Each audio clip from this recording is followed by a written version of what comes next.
imtixaanaadku horta waxay bilaabmayaan 19 bisha oo sabtiya bay dalkoo dhan ka bilaabmayaan.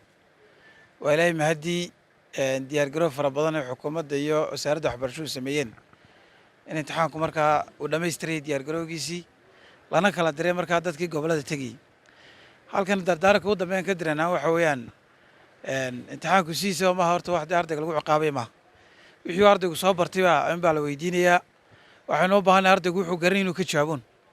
haddaad qishto naftaadina waad khiyaamaysay dee qarankana waad khiyaamaysay. laakiin qishkii dowladduna way ka hortegaysaa xafiiska imtixaanaadka iyo wasaaradduba runtii si weyn baa lagu diyaargaroobay. waxaan ugu digaynaa markaa macallimiinta iyo cid kastoo qishka istiraac qaar horena tallaabo laga qaaday waad ogtiin. qaar imika ku jiray imtixaankii bilaabmin la sii shaqaynaya ardaydana waan ognahay.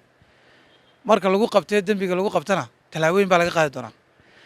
ardaydana waxaan kula talinayaa inaan soo qaadan moobilo iyo kalkaleetar iyo wax markaa aan looga baahnayn imtixaanka.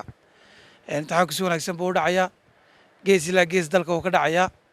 waxaanu ku dhici doonaa insha allah si qurux badan.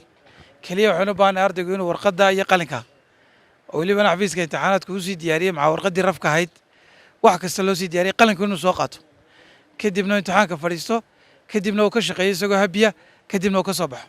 waalidiinta waxaan u sheegaynaa sanadadii hore waxaa dhacay in la yidhahdo markaa ardayga moobil qaaliyuu sitay anigaa lahaa iyo ma garanaysaa lacag fara badan baa nagaga baxday dacwad badani markaa inay waalidka ka timaado. waxaan idiin sheegaynaa markaa waalid ardayga adaa ka mas-uula waxaad mas-uul ka tihi intuu gurigaaga joogo moobilka guriga kaga reeb. laakiin hadduu goobta imtixaanka moobilka la yimaado mas-uuliyaddiisa waxaa la wareegaysa markaa wasaaradda waxbarashada. arday kastoo moobil laga qaadana dib looguma celinayo. iminkaanu caddaynaynaa imika waa dhow yaanay dacwoonin. waxaan u sheegaynaa markaa inay ka taxadaraan. waxaan runtii u mahadnaqayaa iyagana ciidamada ammaanka oo iyaguna ka qayb qaadanaya nabadgelyada. waxaan u mahadnaqaynaa wasaaradda maaliyadda iyo xisaabiyaha guud iyo dhammaan oo runtii iyo baanka jamhuuriyadda somalilan oo qarashkii iyo hawshii imtixaanka si wanaagsan runtii noogala qayb qaatay inay noo soo qadimaan.